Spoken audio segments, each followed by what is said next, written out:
جی ملتان کی ترقی کے لیے 4.85 ارب روپے کے فنڈز کی منظوری دے دی گئی ہے، جس کا اجلاس ڈپٹی کمشنر ہاؤس ملتان کے اندر منعقد ہوا ہے۔ اس کے اندر دلچسپ بات یہ ہے کہ ملتان کی دو بڑی سیاسی جماعتوں کے رہنماؤں نے اس کے اندر شرکت کی ہے اور دونوں نے اپنے اپنے سوشل میڈیا پیجز کے اوپر جو نیوز شیئر کیے ہیں ان دونوں کے اندر ڈیفرنٹ موقف نظر آ رہا ہے۔ پیپلز پارٹی کے علی حیدر گیلانی نے بھی اس کے اندر شرکت کی ہے اور دوسری جانب سلمان نعیم پاکستان مسلم لیگ نون کے رہنما نے اس کے اندر شرکت کی ہے اور علی حیدر گیلانی کے سوشل میڈیا اکاؤنٹ سے جو نیوز شیئر کی گئی اس میں یہ کہا گیا ہے کہ اس اجلاس کی صدارت علی حیدر گیلانی اور سلمان نعیم نے کی ہے، جبکہ سلمان نعیم کے پیج سے جو نیوز شیئر ہوئی ہے وہاں پہ یہ کہا گیا ہے کہ اس اجلاس کی صدارت سلمان نعیم نے کی ہے۔ تو دونوں طرف ڈیفرنٹ موقف ہمیں نظر آ رہا ہے۔ ناظرین، ملتان کی ڈیولپمنٹ نہ جانے کب شروع ہوگی اور یہ 4.85 ارب روپے ملتانیوں کی قسمت میں کہاں کہاں خرچ ہوں گے اور کب ملتان کا انفراسٹرکچر بہتر بنایا جائے گا، مگر اس پروجیکٹ کے شروع ہونے سے پہلے ہی سیاستدانوں نے اپنی دکانیں چمکانے کے لیے اپنے نام سے یہ پروجیکٹ منسوب کرنا شروع کر دیا ہے۔ جس طرح سے ہماری سیاسی تاریخ کے اندر یہ رہا ہے کہ تمام سیاستدان کسی بھی پروجیکٹ کو شروع ہونے سے پہلے اپنے نام کی تختیاں لگوانا یا پروجیکٹ کو اپنے نام سے منسوب کرنا اپنے لیے اعزاز سمجھتے ہیں، تو اسی طرح سے ملتان کے اندر بھی دو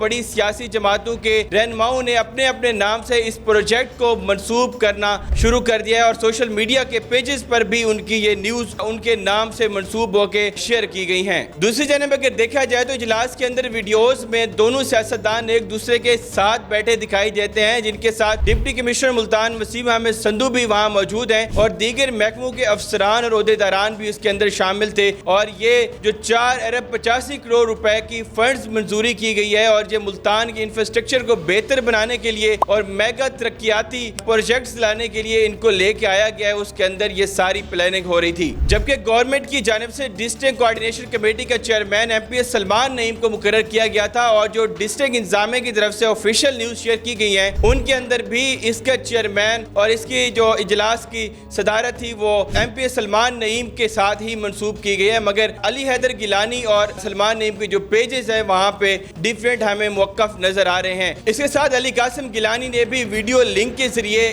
اس اجلاس کے اندر شرکت کی ہے۔ تو ناظرین، ملتان کی قسمت بدلنے والا جو پروجیکٹ 4.85 ارب روپے جو منظوری کی گئی ہے فنڈز کی، تو ملتان کے انفراسٹرکچر کو بہتر بنانے کے لیے اور مختلف جگہ پہ اس کو استعمال کرنے کے لیے ان کو لے کے آیا گیا ہے، مگر ملتانیوں کی پتہ نہیں قسمت کب جاگے گی۔ سیاستدانوں کی قسمت تو جاگ چکی ہے، انہوں نے اپنے نام سے یہ پروجیکٹس منسوب کر لیے ہیں، مگر ملتانی ابھی یہ اس انتظار میں ہے کہ یہ ایک بڑا جو میگا ترقیاتی پروجیکٹ ہے یہ کہاں ہمیں نظر آتا ہے۔